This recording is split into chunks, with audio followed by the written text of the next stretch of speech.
Selamat pagi Alberta. Semua bersyukur pagi ini. Amin. Walaupun kita masih punya masalah gitu ya selama kita hidup, tapi kita bersyukur kalau kita masih bisa menikmati satu hari lagi, kita masih bisa beribadah lagi di tempat ini. Yuk, sebelum kita mulai ibadah kita bersatu teduh dulu sementara.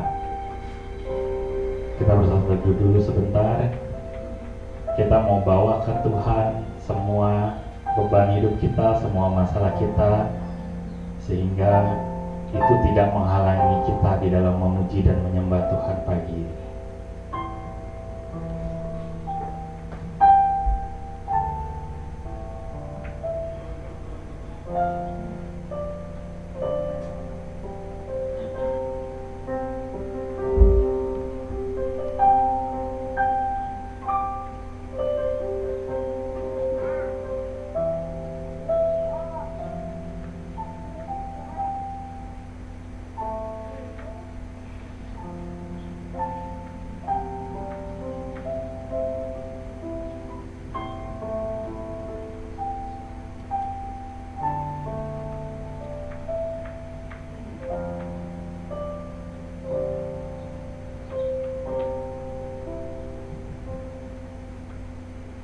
Terima kasih Tuhan ya.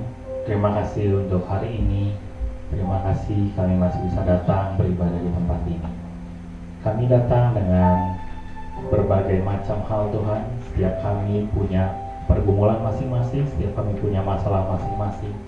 Mungkin ada yang datang dengan penuh masalah, mungkin ada yang datang dengan begitu banyak pertanyaan, mungkin ada yang datang dengan kebingungan karena masih bingung di dalam memilih apa yang harus dilakukan dalam hidupnya. Mungkin juga yang datang dengan sukacita karena minggu ini penuh berkat, penuh hal-hal yang enak, hal-hal yang nyaman dari Tuhan.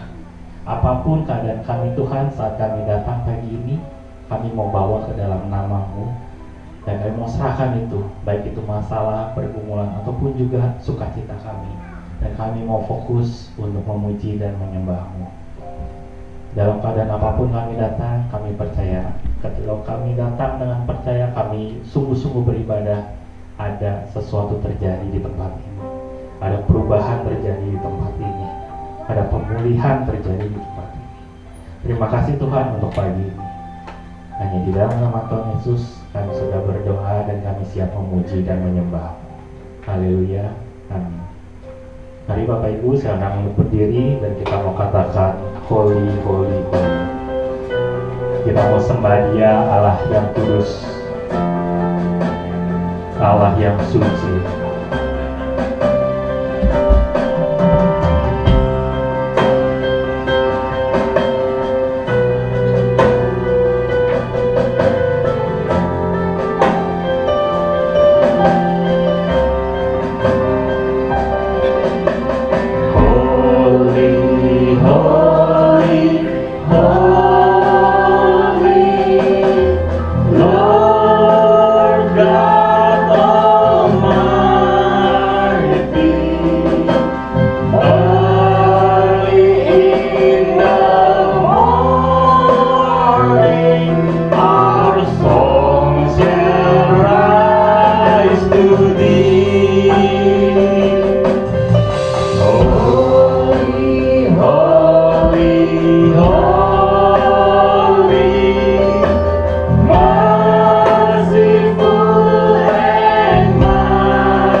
pujian bagimu.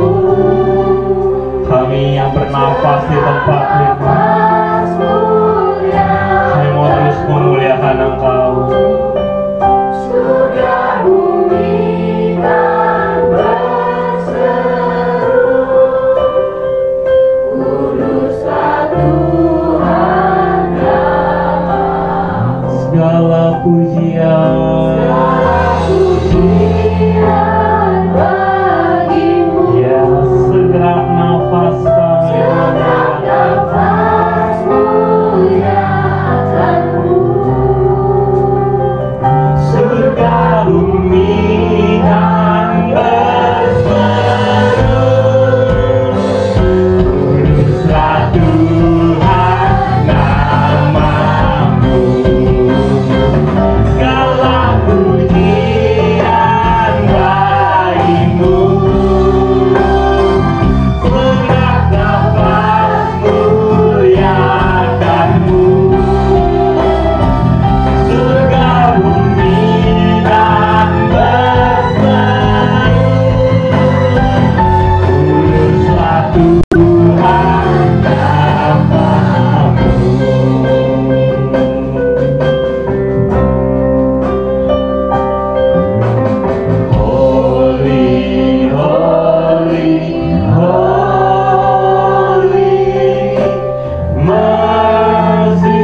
Engkau yang begitu besar, di hadapan Tuhan yang Maha Kuasa. Kami datang pagi ini, kami datang dengan penuh rasa syukur, kami datang dengan penuh rasa hormat.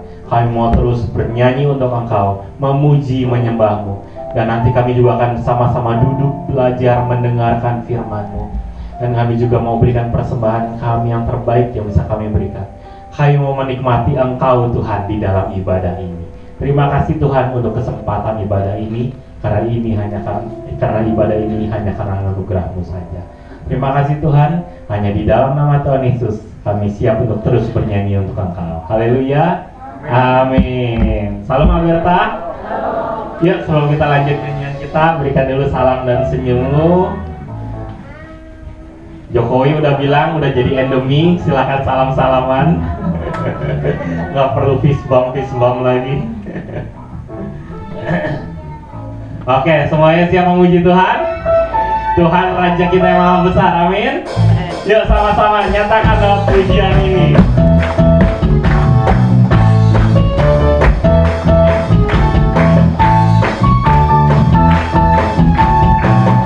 Alberta, sama-sama. Tuhan Raja Maha Besar,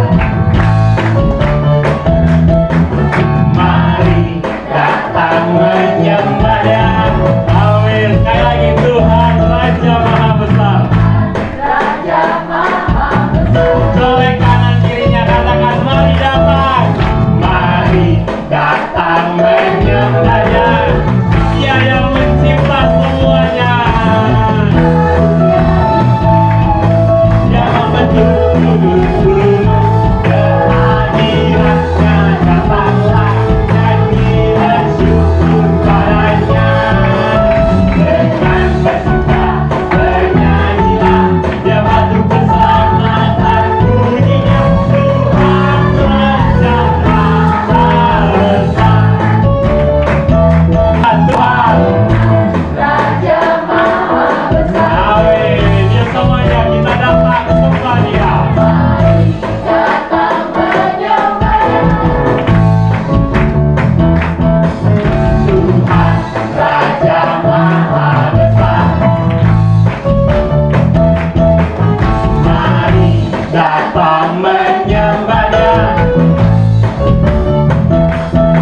Dia pencipta dunia ini, Dia membentuk bulu, kehadirannya datanglah nyanyi bersyukur padanya.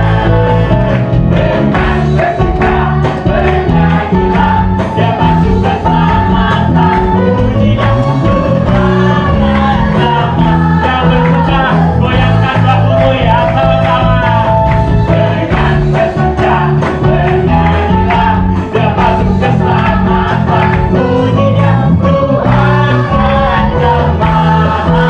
Tuhan Raja Maha. Tuhan Raja besar. Besar. Sekali lagi katakan besar. Amin. Dia Tuhan Raja kita yang Maha Besar, amin. Dia Raja kita, karena itu kita mau terus menyembah Dia. Dia Raja.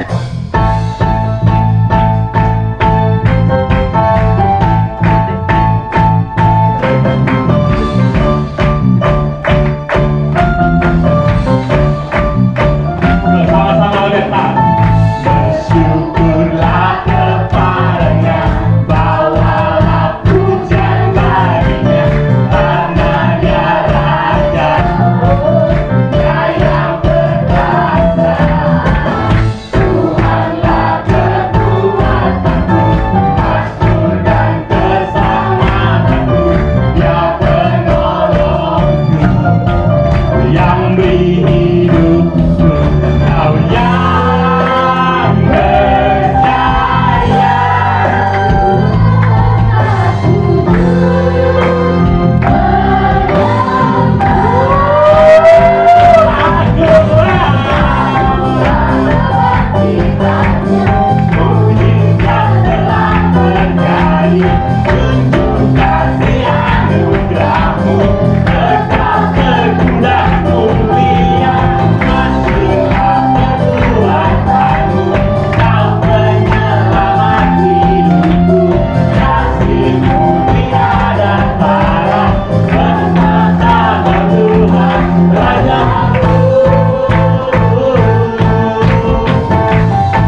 Dia juga sahabat kita.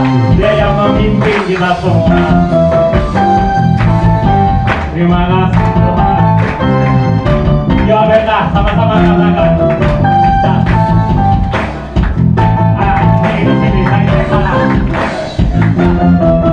Kau yang berjaya, Guru semesta.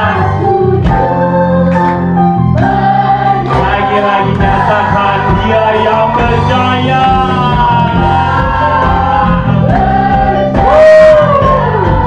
Guru semesta sujud menyembah.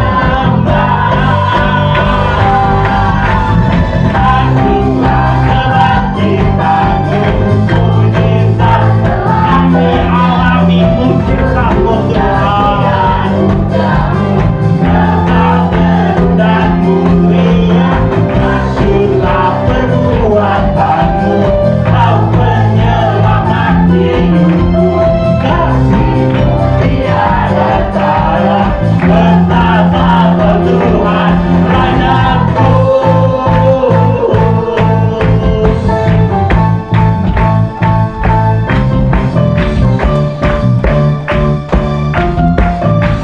Haleluya, berikan tepuk tanganmu buat Raja kita. Haleluya, terima kasih Tuhan. Amin. Semua bersukacita? Yuk mari juga dengan sukacita kita mau dengar firman-Nya pagi ini. Kita mau belajar sama-sama. Kita siapkan hati kita dulu. Biar apapun firman Tuhan yang kita dengar pagi ini itu boleh berbicara kepada kita secara pribadi. Dan biar juga Tuhan Yesus yang memimpin hamba-Nya, Om Wiwi kata Elia, biar apapun yang disampaikan itu dari Tuhan saja. Terima kasih Tuhan, kami mau mendengar, kami mau belajar.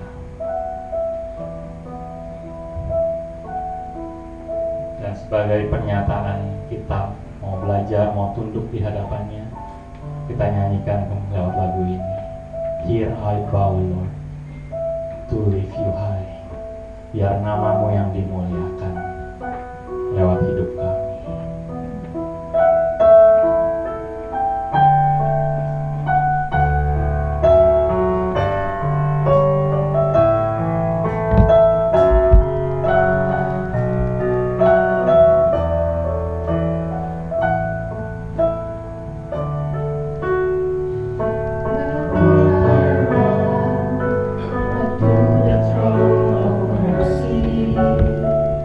Where would I be?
kalau pada minggu pagi ini kami boleh datang berkumpul di rumah.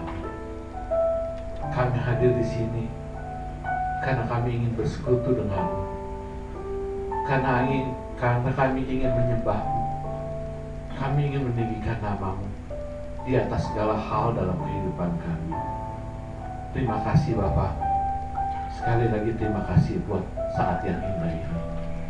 Bapa, sebentar kami akan duduk diam untuk mendengarkan kebenaran firman Tuhan. Biarlah Allah Roh Kudus menguasai seluruh ruangan ini. Allah Roh Kudus menguasai seluruh hati dan pikiran kami. Dan biarlah hanya Allah Roh Kudus yang akan memberkati kami dengan kebenaran firman. Urapi kami ya Bapa, berkati kami, terutama untuk hamba-Mu ini. Berikan kekuatan, berikan fokus, supaya hamba-Mu ini bisa menyampaikan isi hati Tuhan saja. Terima kasih Bapa. Dalam nama Yesus kami menteraikan doa ini. Mari kita katakan bersama, amin. Shalom saudara. Apa kabarnya minggu ini? Pasti luar biasa, karena Yesus kita gak pernah berubah. Dia selalu luar biasa. Amin ya saudara-saudara. Saudara, hari ini saya ingin bicara tentang pencobaan dan godaan-godaan. Tadi di awal ibadah Bib udah bilang hidup kita nggak lepas dari masalah ya, bukan pencobaan ya, apa godaan. Biasa si Bib soalnya sering digoda. Ya memang selama kita masih hidup di dalam dunia ini, yang namanya pencobaan, yang namanya godaan, yang namanya masalah pasti selalu hadir, pasti selalu ada. Mungkin dalam bentuk yang berbeda-beda atau dengan cara yang bermacam-macam. Dan itu pasti akan selalu kita hadapi sepanjang hidup kita sampai kita selesai, kita tutup mata. Pagi ini kita akan belajar dari pribadi Yesus. Yesus itu anak Allah. Yesus anak Allah, tapi masih aja tetap dicobai oleh si iblis. Ini salah satu kehebatan si iblis, mesti kita akuin. Nyalinya gede. Udah itu, udah tahu nyalinya gede. Dia tahu kalau yang dia cobai Yesus anak-anak, dia gak bakalan menang, tapi tetap aja dia cobai. Ini kelebihan si iblis. Tapi kita sebagai anak-anak Tuhan, kita harus lebih daripada pemenang. Kita gak boleh kalah juga dengan segala pencobaan-pencobaan yang dilakukan oleh si iblis. Karena itu sebelum kita masuk dalam pemberitaan lebih lanjut, kita buka kitab Matius, Injil Matius 4. Matius 4 ayat 1 sampai 11. Perikop ini berjudul pencobaan di padang gurun. Saya minta tolong Bu Pur bacakan buat kita semua ya. Matius 4 ayat 1 sampai 11.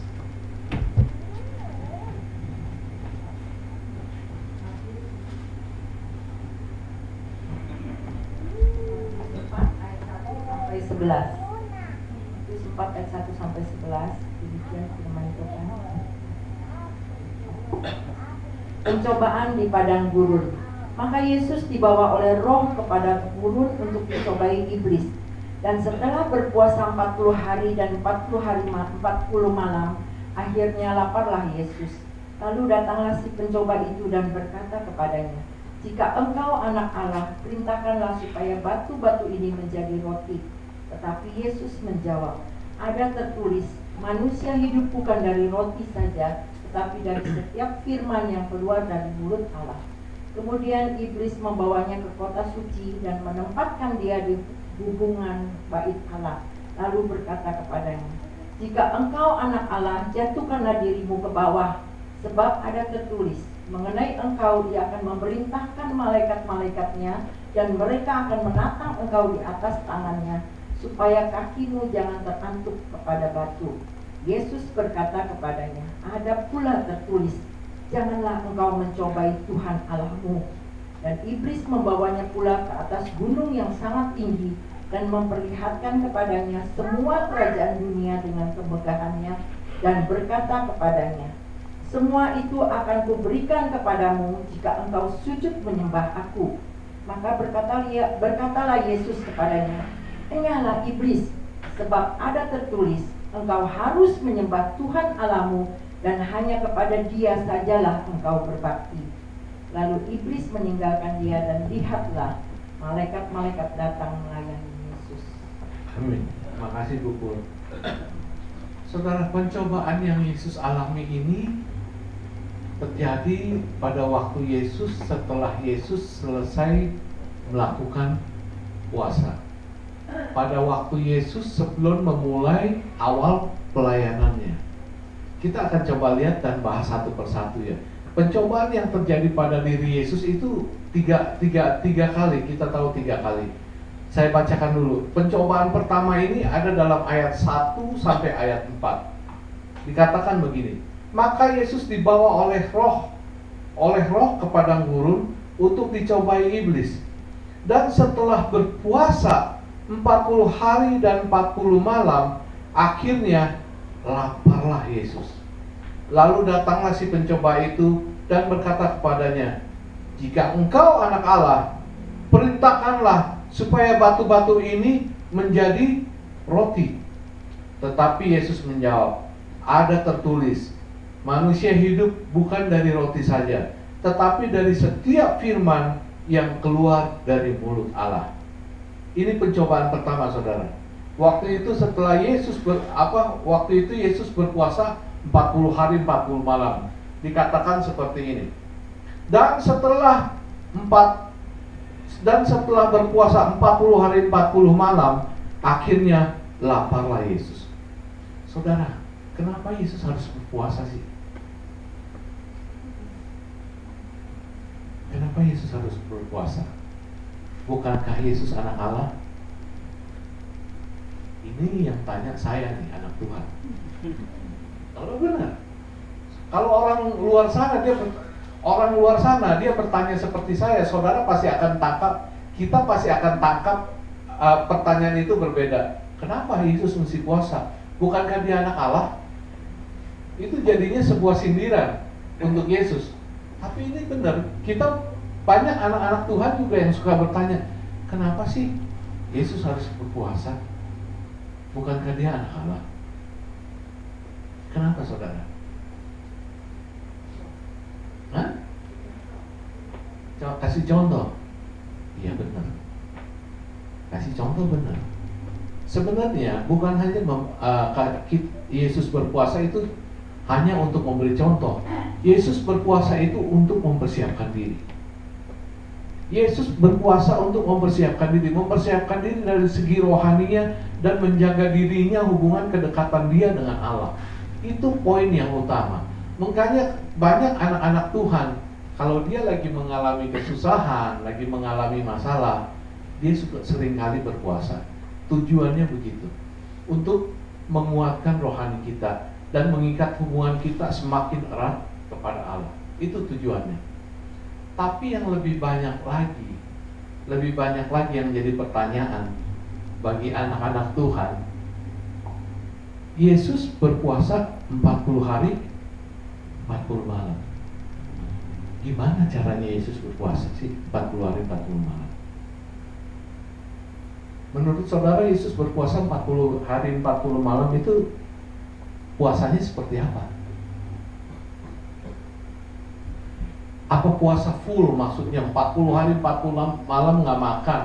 Atau puasanya model kayak saya sekarang, paling puasa dari pagi sampai jam 3, itu aja puasa dari pagi sampai jam 3, perut udah nggak kuat. Begitu buka jam 3, bakso 3 mangkok, belum bakwan, belum siomay.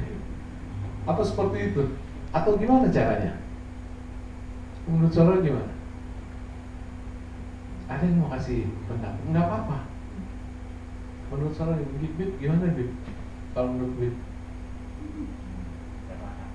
Nggak makan 40 hari 40 malam. Minum? Tetap minum. Alasannya apa? Salah satu terjemahan nulisnya gitu. Oh, ada ya? Bilangnya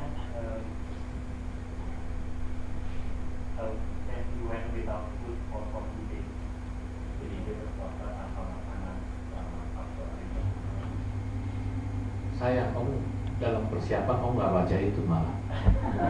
Iya benar, saya nggak baca. Saya nggak baca benar.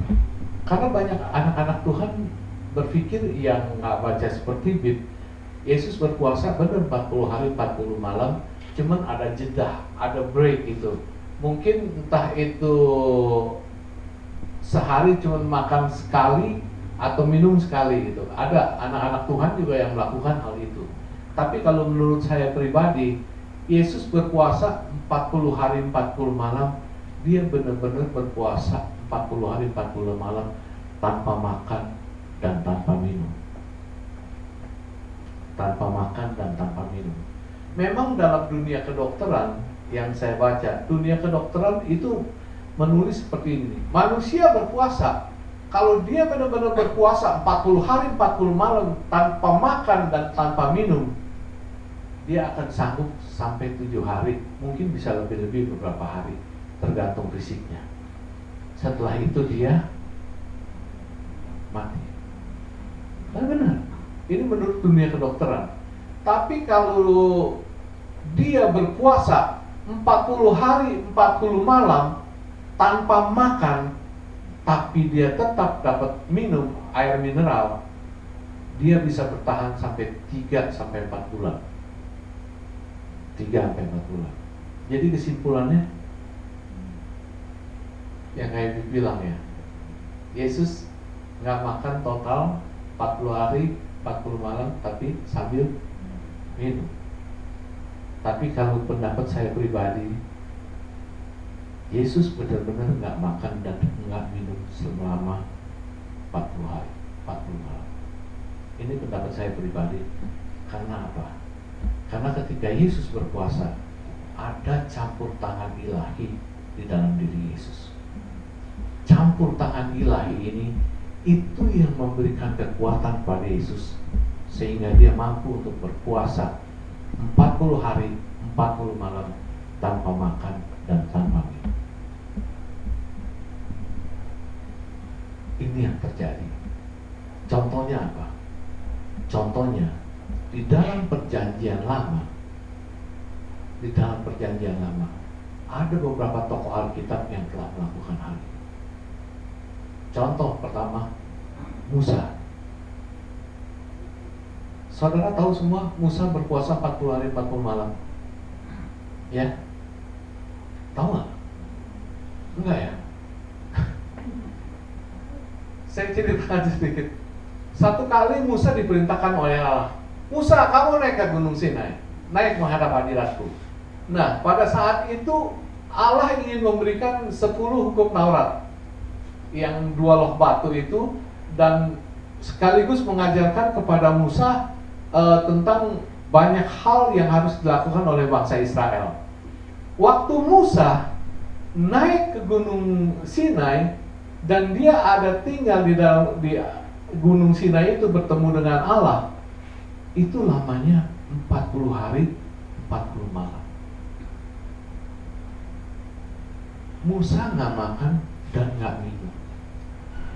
Apa yang memberikan kekuatan Musa nggak makan dan nggak minum? Karena dia ada dalam hadirat Allah, ada campur tangan ilahi.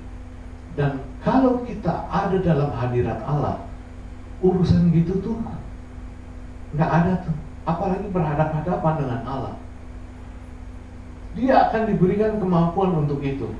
40 hari 40 malam, nggak mungkin kan Musa naik ke Gunung Sinai. Sebelum nyampe 40 hari 40 malam, sebentar ya Tuhan, saya keluar cari makanan dulu, nggak tahan nih perut, aus nih. Nggak mungkin. Dia akan tinggal dalam hadirat Tuhan. Dan kalau kita tinggal dalam hadirat Tuhan, kita ada dalam atmosfer Tuhan, itu nggak bakal seperti itu. Kita nggak bakal mikirin apa yang namanya, bukan cuma mikirin, merasakan apa yang namanya lapar, apa yang namanya haus. Dan itu terjadi 2 kali dalam diri Musa. Karena pertama kali Musa naik, dia begitu selesai 40 hari 40 malam, dia bawa turun 2 loh batu Allah, 10 perintah Allah itu. Dia begitu turun, dia lihat ternyata bangsa Israel ini udah ngawur.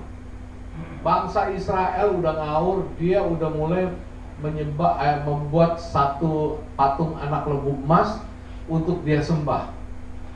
Dia udah ngawur. Di situ Musa marah dan Musa melempar dua loh batu itu, lalu menghancurkan si anak lembu emas. Anak lembu emas itu digiling, halus katanya. Digiling lalu dikasih ditaruh di air. Seluruh bangsa Israel mesti minum itu. Minum tuh Allah tuh. Musa marah seperti itu. Lalu Musa yang kedua, karena dua loh batu itu udah pecah. Yang kedua, dia naik lagi ke atas untuk menulis kedua loh batu itu sekali lagi. Dan itu terjadinya sama. 40 hari, 40 malam. Musa tidak makan dan tidak minum. Itu yang terjadi. Siapa lagi? Siapa lagi dalam perjanjian lama yang berpuasa 40 hari 40 malam? Nabi Elia. Nabi Elia pun seperti itu.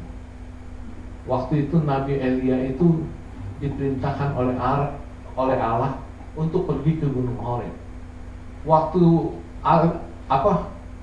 Elia diperintahkan oleh Allah, itu Elia lagi depresi berat, lagi ketakutan berat, lagi stres berat. Karena apa? Karena diancam sama Isabel. Itu kejadiannya sehabis Musa membunuh 400 Nabi Baal dan 450 Nabi Baal dan 400 Nabi Asyera. Berarti totalnya ada 850 nabi. Setelah nabi-nabi itu dibunuh oleh Elia, ini si istrinya Ahab, si Isabel, dia bilang gini sama karyawannya, kasih tahu itu Nabi Elisa bilang kalau besok jam segini dia nggak mati, dia besok jam segini umur dia akan sama seperti nabi-nabi dia. Dengan kata lain, dia pasti akan dibunuh. Di situ Elia stres, lalu Elia pergi. Aduh Tuhan, lebih baik aku mati aja. Jadi Elia diam. Dia nggak makan, nggak tidur. Nah, di situ datang burung-burung gagak yang memberi Nabi Elia ini makanan. Kasih makan, bangun, kasih makan. Karena malaikat Tuhan bilang ini, kamu akan diperintahkan Tuhan untuk pergi ke Gunung Horeb. Akhirnya karena setelah itu Nabi Elia benar-benar bangun, dia makan, bangun, dia makan, bangun, dia makan, dan Tuhan perintahkan pergi ke Gunung Horeb.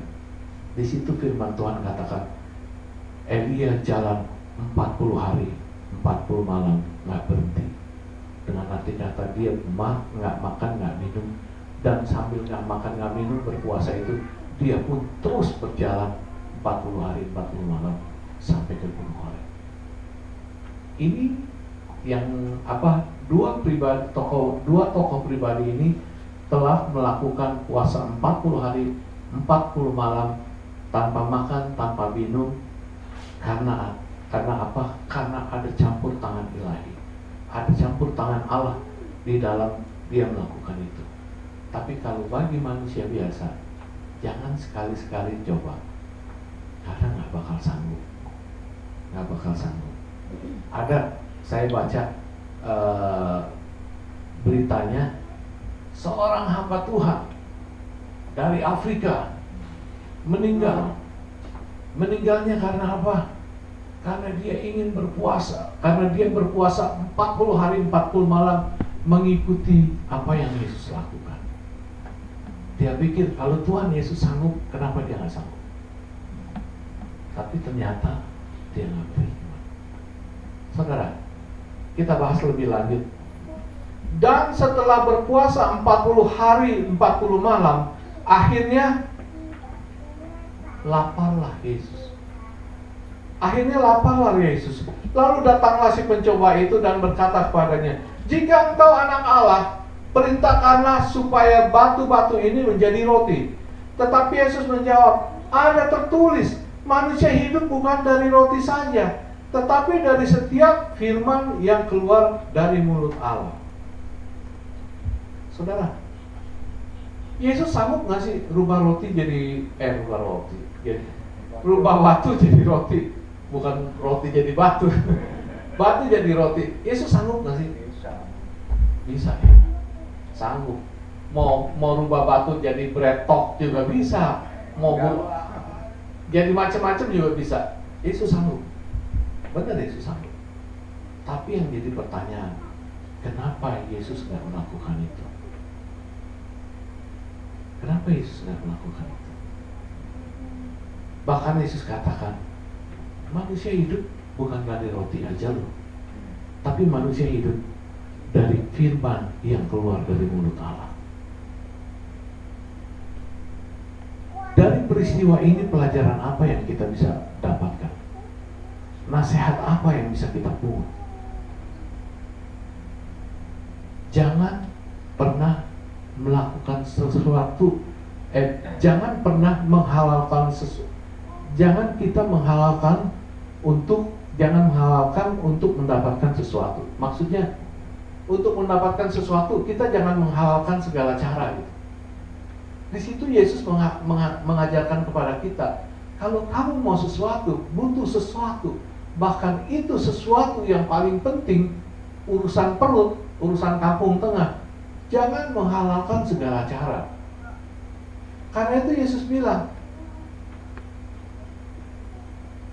hidup manusia bukan dari roti aja, tetapi juga dari firman yang keluar dari mulut Allah. Di situ Yesus mau menegaskan bahwa makanan perlu.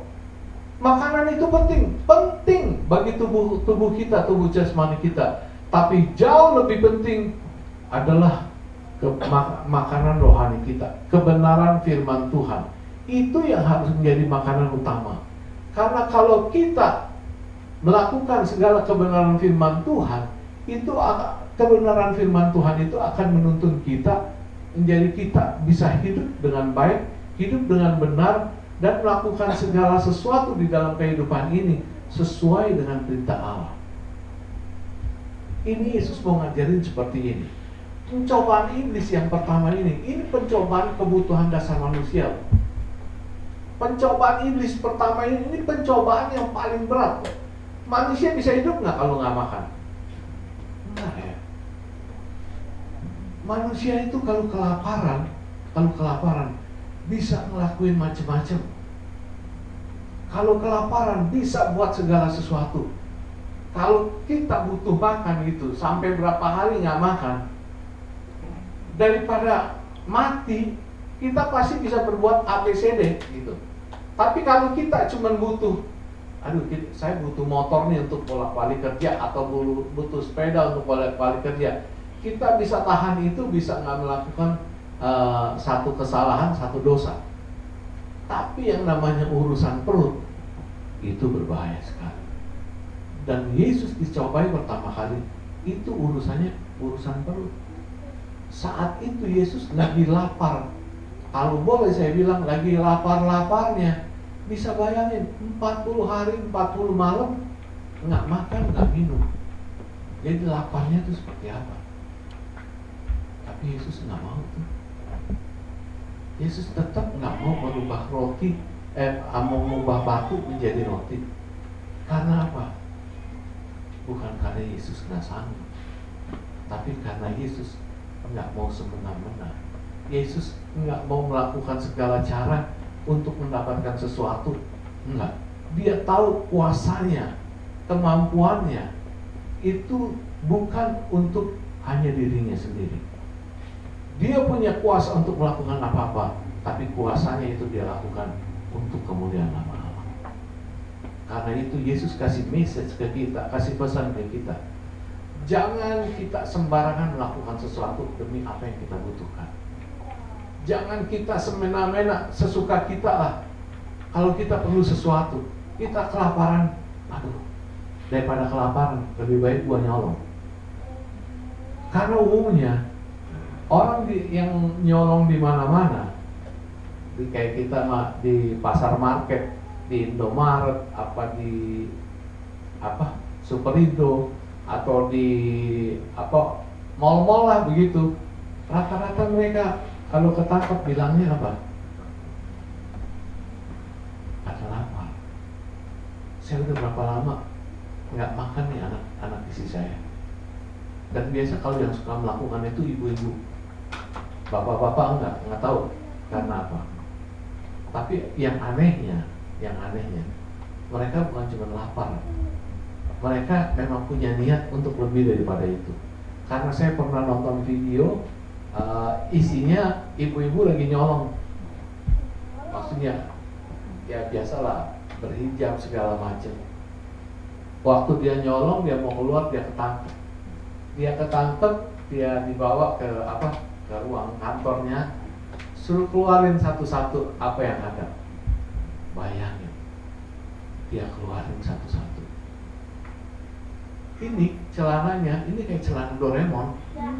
Dia keluarin ada 1 kantong minyak, 2 kantong minyak.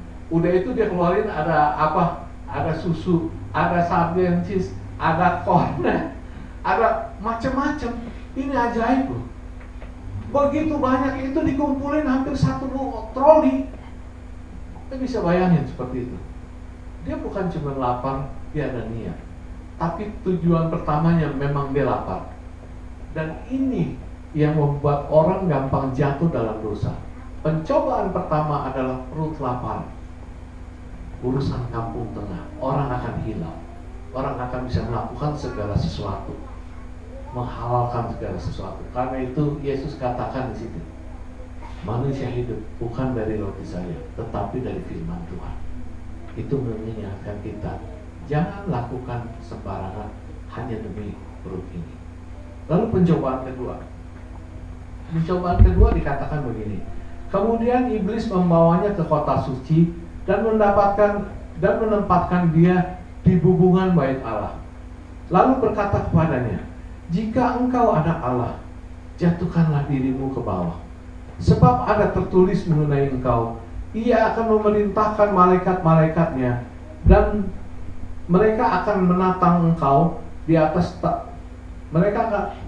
tangannya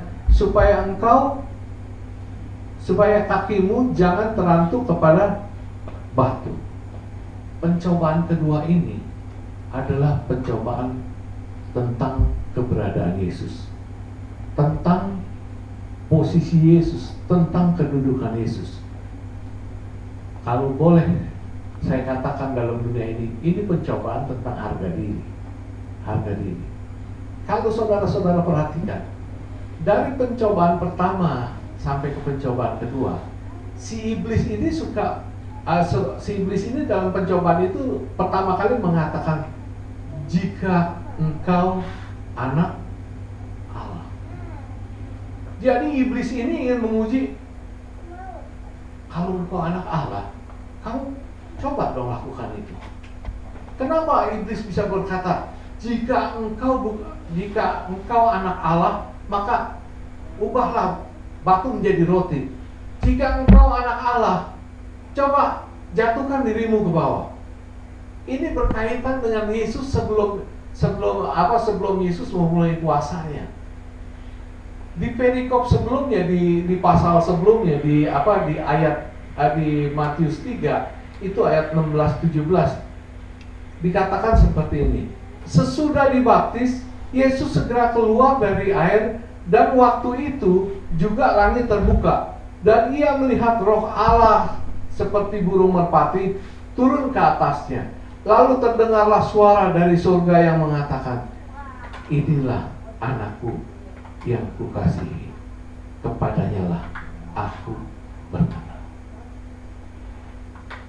Jadi si iblis mencobai Yesus itu tujuannya pengen tahu, bener lu anak Allah?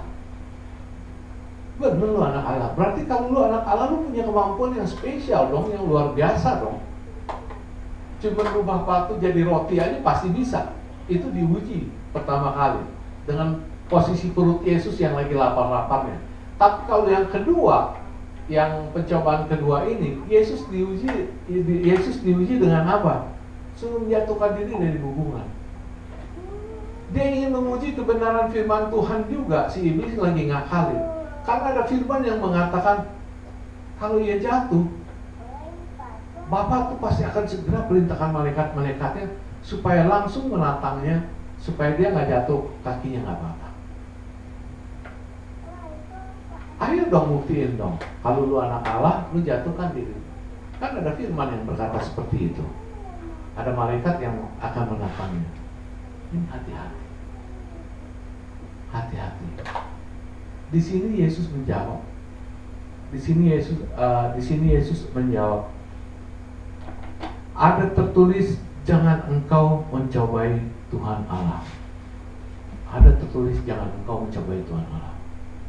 Mencobai Tuhan Allahmu dan mencobai akan firman Tuhan. Maksudnya dia mencobai akan kebenaran firman Tuhan.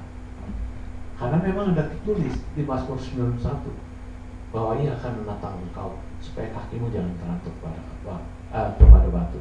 Buktikan dong. Buktikan kalau engkau anak Allah.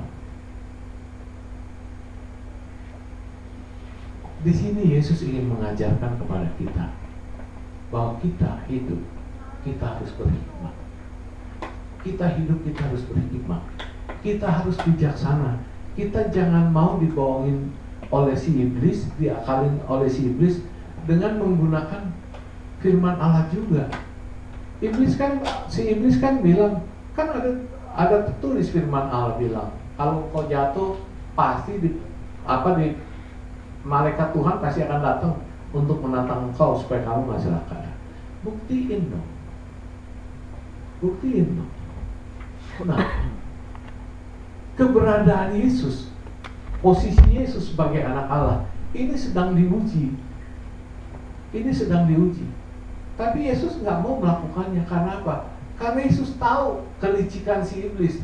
Yesus tahu apa niat jahat si iblis untuk menjatuhkannya. Dan Yesus nggak terpancing soal hal ini. Nggak terpancing soal hal ini.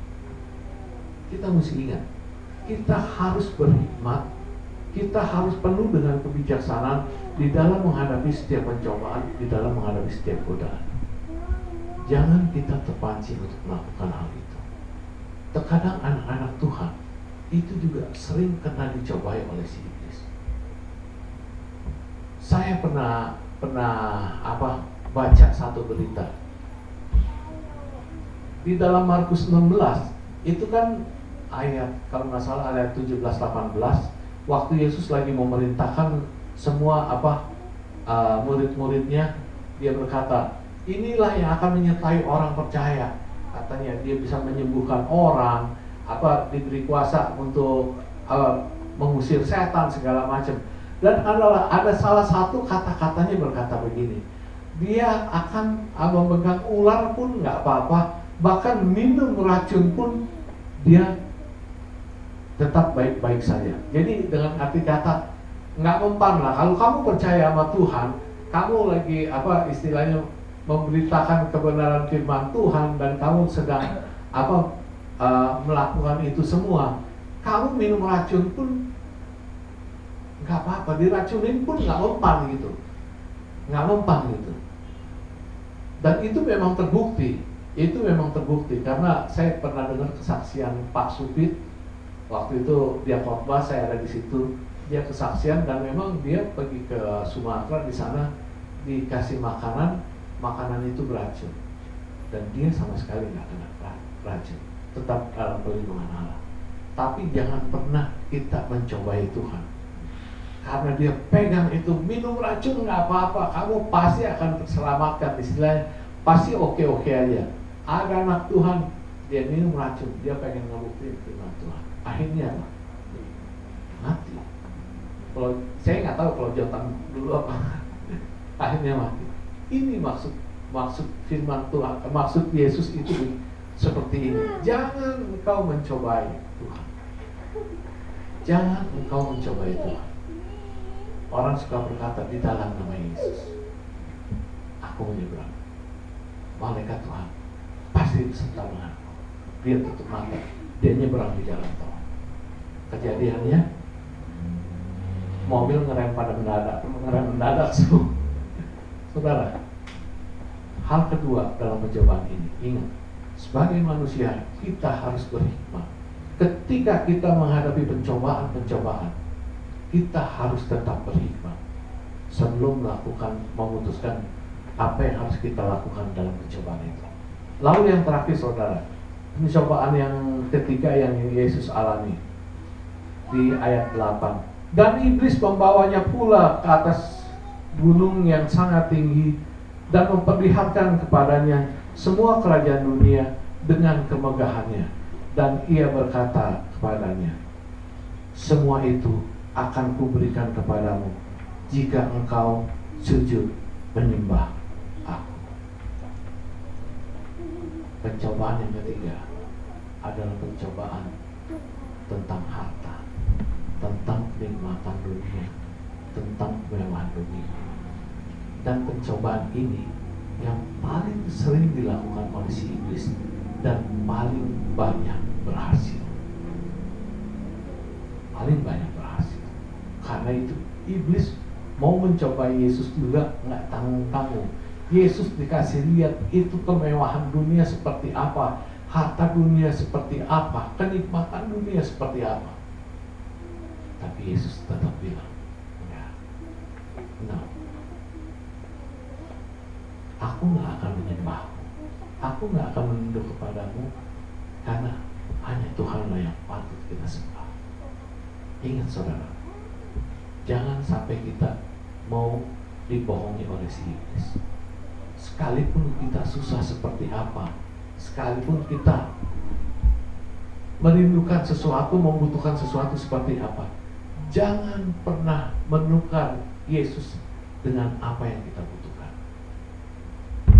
Karena banyak anak-anak Tuhan melakukan ini hanya karena demi pacar, demi idaman, demi masa depan, demi seorang kekasih, dia rela menukar. Demi kedudukan, dia rela menukar Yesus. Demi jabatan, dia rela. Banyak anak Tuhan yang melakukan ini, dan cobaan ini selalu berhasil. Cobaan ini selalu berhasil. Sekali lagi saudara, di pencobaan ketiga, Yesus ingin mengingatkan kepada kita tetap taat dan setia kepada Tuhan, dan jangan pernah mau menukar keselamatan kita dengan apapun di dunia ini. Karena apapun yang ada dalam dunia ini, nilainya nggak pernah sebanding dengan keselamatan yang Yesus telah berikan. Ya, ingat saudara, 3 macam pencobaan yang dilakukan oleh si iblis kepada Yesus. Nasihat pencobaan pertama, jangan kita menghalalkan segala cara untuk mendapatkan apa yang kita butuhkan. Lalu nomor 2, kita harus berhikmat di dalam menghadapi segala pencobaan yang ada dalam hidup kita. Nomor 3,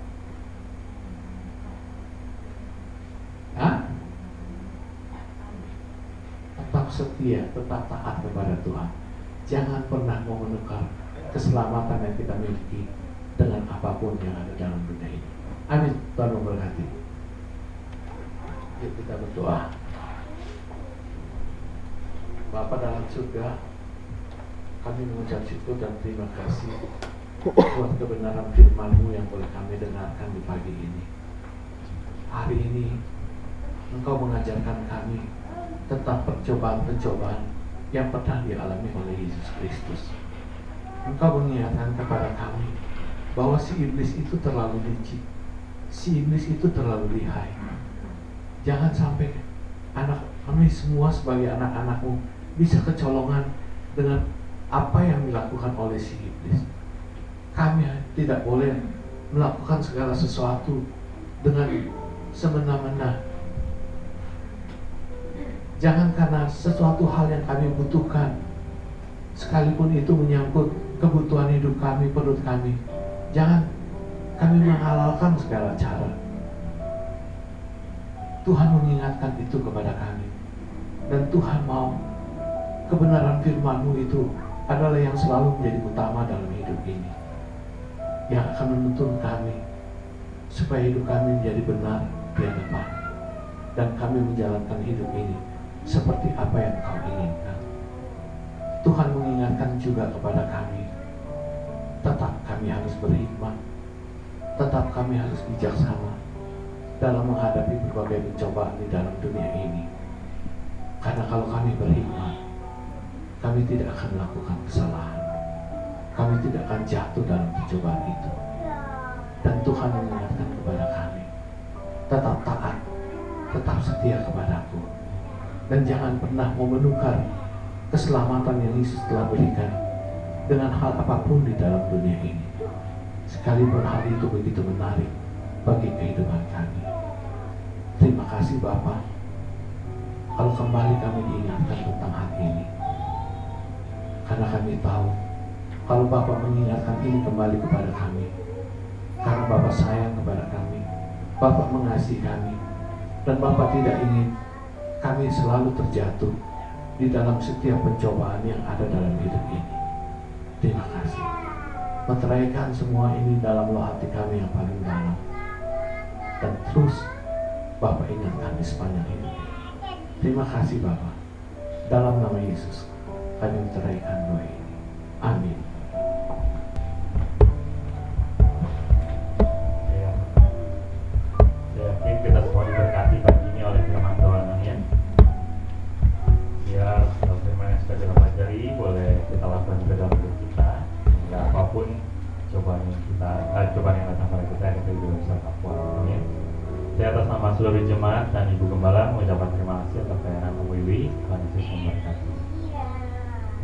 Sebelum kita menyiapkan persembahan kita, saya share satu kutipan yang salah nih ya.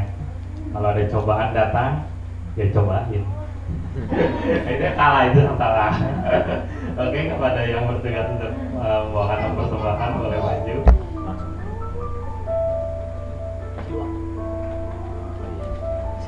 Dan minta tolong Tante Purin untuk kita membawa persembahan. Mari kita bersatu dalam doa. Bapa di dalam kerajaan surga, puji syukur kami naikkan kehadirat-Mu Tuhan. Terima kasih buat kehadiran-Mu, buat lawatan-Mu, untuk ibadah kami dari awal hingga pertengahan ini Tuhan. Ajar kami Tuhan, sebentar kami mau belajar untuk memberikan yang terbaik buat Engkau, karena Engkau yang terlebih dahulu memberikan yang terbaik buat kami. Ajar kami untuk memberi dengan hati yang tulus dan penuh sukacita, karena itu yang Engkau inginkan dari kami. Berkati kedua hamba-Mu Tuhan yang melayani konten pada pagi hari ini dengan berkat yang khusus. Terima kasih Bapa, terpujilah nama-Mu. Dalam nama Yesus kami berdoa bersyukur. Haleluya. Amin. Amin. Bapak Ibu bisa berikan persembahannya dalam amplop dan saya akan bacakan. Untuk minggu ini apakah ada jemaat yang baru pertama kali hadir di Alberta? Kalau ada, boleh kesediaan untuk berdiri sebentar. Tidak ada ya. Jadi keluarga besar GB Alberta mengucapkan terima kasih kepada PDM Wiwi Kartaelia yang telah menyampaikan firman Tuhan dalam kebaktian umum hari ini. Tuhan Yesus memberkati keluarga dan pelayanan Bapak. Terima kasih juga kepada semua pelayan yang telah setia melayani dalam kebaktian umum hari ini. Tuhan Yesus juga memberkati. Untuk jemaat wanita diundang untuk hadir dalam kebaktian kaum wanita yang diadakan setiap hari Selasa pukul 10 pagi. Hari Selasa tanggal 27 Juni, firman Tuhan akan disampaikan oleh PDM Wiwi Kartaelia. Lalu untuk benteng doa GB Alberta diadakan setiap Jumat pukul 10 pagi. Untuk benteng doa ini bukan hanya bagi jemaat Alberta, jadi terbuka juga buat umum. Bapak Ibu bisa mengajak keluarga, tetangga, teman untuk saling menguatkan melalui doa. Untuk kaum muda diajak untuk hadir setiap hari Sabtu sore pukul 18 dalam komunitas EYT Alberta Youth Team. Dan hari Sabtu ini tanggal 1 Juli diadakan sharing kelompok. Untuk seluruh jemaat diundang untuk kembali hadir dalam kebaktian umum minggu depan tanggal 2 Juli pukul 8 pagi. Dan firman Tuhan akan disampaikan oleh PDM Wiwi Kartaelia. Minggu depan ketemu Om Wiwi lagi. Minggu depan kita juga akan menikmati tubuh dan darah Kristus di dalam perjamuan kudus. Bapak Ibu bisa menyiapkan diri untuk ikut di dalam perjamuan ini. Perjamuan kudus hanya dapat dinikmati oleh jemaat yang sudah dibaptis. Jemaat juga diberi kesempatan untuk mengembalikan perpuluhan. Lalu untuk sekolah minggu diadakan setiap hari Minggu pukul 10.30. Bapak Ibu bisa mengajak anak atau cucu di dalam untuk ikut di dalam sekolah minggu atau Alberta Kids. Seluruh keluarga besar GB Alberta diundang untuk bersukacita bersama dalam kebaktian ucapan syukur ulang tahun ke-23 GB Alberta yang diadakan hari Minggu tanggal 30 Juli pukul 16. Firman Tuhan akan dilayani oleh Pendeta Andre Imam. Oke, jadi bisa nyiapin ya untuk hari Minggu tanggal 30 Juli. Itu ibadahnya bukan pagi tapi sore, jam 4 sore. Kita merayakan ulang tahun gereja kita, umurnya udah 23. Ini kalau kuliah udah lulus, lagi nyari kerja. Firman Tuhannya sama Kak Andre Imam, udah lama nih gak ketemu Kak Andre ya. Lalu berikutnya keluarga besar GB Alberta mengucapkan terima kasih kepada PDMUI Kota Edia yang telah mempersembahkan 1 unit gitar akustik dalam kondisi baik. Thank you Om Wiwi. Keluarga besar GB Alberta juga dikenal. Ada tadi lah, hilang lagi. Keluarga besar GB Alberta mengucapkan selamat ulang tahun pernikahan kepada Bapak Hasan dan Ibu Cesia yang merayakan ulang tahun pernikahan tanggal 25 Juni. Lalu juga Bapak Hendrik dan Ibu Surati yang merayakan ulang tahun pernikahan tanggal 2 Juli. Nah, di sini hadir Om Hendrik sama Bu Surati. Ya, Cesia hadir gak ya? Oh, enggak ya. Oke, Bapak Ibu nanti bisa mengucapkan selamat ulang tahun pernikahan pada tanggalnya ya. Berikutnya, mari tetap dukung gereja kita melalui persembahan atau perpuluhan yang bisa dilakukan lewat kantong kolektor, atau juga bisa dimasukkan ke kotak perpuluhan, atau juga bisa ditransfer dan scan QR juga. Lalu untuk kegiatan gereja kita, Bapak Ibu juga bisa ikuti di warta digital yang dikirimkan di WA Group, terutama untuk para pelayan supaya bisa memperhatikan jadwal pelayanannya. Oh, ada tambahan. Follow juga Instagram @GBI Alberta Team dan Facebook page GB Alberta biar engagementnya naik. Jangan lupa tetap satukan hati berdoa bagi gereja dan bangsa negara kita setiap malam setiap malam pukul 21 dimanapun kita berada. Mari luangkan waktu kita berdoa sejenak buat gereja dan juga buat negara kita. Oke, itu saja pengumumannya dari saya. Oh ya, Om Hendrik yang merayakan ulang tahun mereka berdiri. Ya, boleh berdiri Om. Om Bu Surati, selamat ulang tahun pernikahan tanggal 2 Juli nanti, biar terus Tuhan Yesus memimpin hidup pernikahan Om Hendrik dan Bu Surati. Ada lagi pengumuman tambahannya? Tidak ada. Saya undang Bapak Ibu kembali berdiri. Kita akan doa tutup dan nanti doa berkat akan dipimpin oleh Ibu Gembala. Sebelumnya kita naikkan kembali Here I Bow. Kita nyanyikan refnya saja.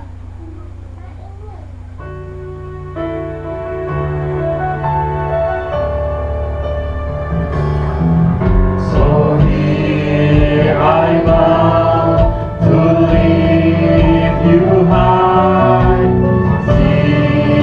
Jesus, be glorified in all things. For all my life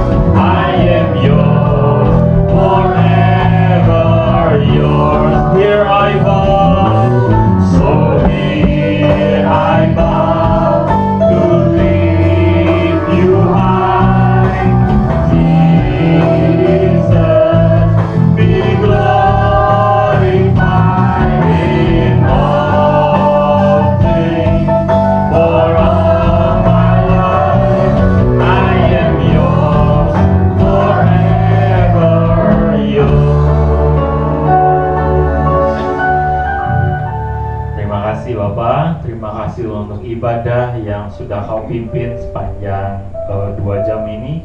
Terima kasih kami boleh memuji menyembah-Mu. Terima kasih kami boleh belajar kebenaran firman-Mu. Terima kasih kami boleh memberikan persembahan kami. Terima kasih Tuhan untuk ibadah ini. Dan kami percaya bagi kami yang sudah beribadah dengan sepenuh hati, dengan sungguh-sungguh, ketika kami pulang, kami membawa kekuatan baru, kami mendapatkan penghiburan, kami mendapatkan juga teguran, kami mendapatkan sukacita, kami mendapatkan berkat lewat ibadah ini. Terima kasih Tuhan, kami juga mau melakukan firman-Mu yang sudah kami pelajari pada hari ini. Di tengah cobaan, di tengah pergumulan, di tengah godaan yang mungkin datang dalam hidup kami mau belajar seperti Engkau. Kami mau terus berpegang pada Tuhan. Kami tidak mau tunduk kepada iblis, tapi kami mau terus meneladani Engkau Tuhan di dalam menghadapi cobaan. Terima kasih Tuhan Yesus. Dan kami juga berdoa buat hamba-Mu Om Wiwi Kartelia yang Tuhan sudah pakai menyampaikan firman-Mu di tempat ini. Kami percaya berkat Tuhan sendiri yang turun buat Om Wiwi di tengah pelayanannya, untuk keluarganya juga, dimanapun Om Wiwi berada, biar di situ nama Tuhan Yesus dimuliakan. Juga untuk kesehatannya, kami percaya juga Tuhan Yesus yang memberikan kekuatan yang baru bagi Om Wiwi. Tuhan Yesus yang terus pulihkan keadaan Om Wiwi, dan kami percaya Tuhan Yesus yang terus menyertai hamba-Mu ini dimanapun dia melayani. Terima kasih Tuhan Yesus. Kami juga mau berdoa buat saudara-saudari kami di tempat ini, untuk Om Hendrik, Bu Surati, untuk Cicesia dan Ko Hasan yang merayakan ulang tahun pernikahan dalam minggu ini. Kami berdoa biar Tuhan sendiri yang memberikan hadiah spesial di hari ulang tahun pernikahan mereka, dan biar juga mereka sebagai suami istri bisa terus yakin, bisa terus sama-sama bergandeng tangan untuk menghidupi pernikahan mereka di dalam kehendak Tuhan, di dalam rencana Tuhan. Karena Tuhan tidak pernah meninggalkan kehidupan mereka. Terima kasih Tuhan. Terima kasih juga kami mau berdoa buat semua gereja yang menjalani ibadah pada hari Minggu ini, dimanapun anak-anak-Mu berada, baik di tempat yang lebih besar ataupun lebih kecil, baik di tempat yang lebih nyaman atau yang lebih susah dari sini. Tapi kami percaya Tuhan tetap hadir, dan itu yang terpenting. Tuhan yang memberkati, Tuhan yang menyertai, Tuhan yang memberikan kekuatan dimanapun anak-anak-Mu beribadah. Terima kasih Tuhan Yesus. Kami mau naikkan setiap doa ini hanya di dalam nama Tuhan Yesus. Dan mari kita terima doa berkat. Kekasih-kekasih Kristus yang diberkati Tuhan, pulanglah dan terimalah berkat Tuhan. Turunlah kiranya atas saudara-saudara semua kasih karunia dan damai sejahtera dari Allah Bapa, pengampunan dan kasih sayang dari Tuhan Yesus Kristus, penghiburan, penyertaan, bahkan pimpinan di dalam kuasa Roh Kudus memimpin kita sekalian. Mulai saat ini sampai Maranatha, Tuhan Yesus datang kedua kali. Di dalam nama Tuhan Yesus, kami sudah berdoa dan bersyukur, sama-sama katakan, Amin.